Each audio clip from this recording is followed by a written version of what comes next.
নমস্কার, শুভ দুপুর। তো আজকে শনিবার, নিরামিষ। আর আজকে ছেলে মেয়ে স্কুল বাড়ি মানে স্কুল ছুটি, সেই জন্য বাড়ি আছে।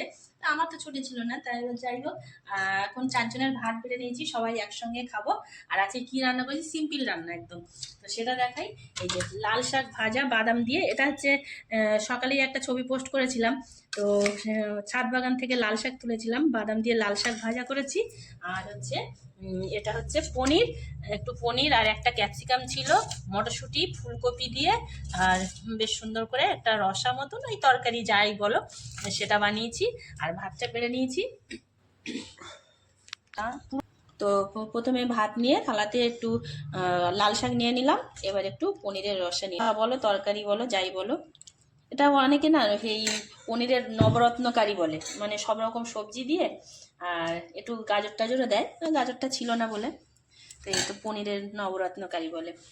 তো এই হলো আজকে আমাদের সিম্পল নিরামিষ লাঞ্চ থালি। লাল শাক ভাজা আর পনিরের রসা, নবরত্ন কারি। কেমন লাগলো অবশ্যই জানাবেন।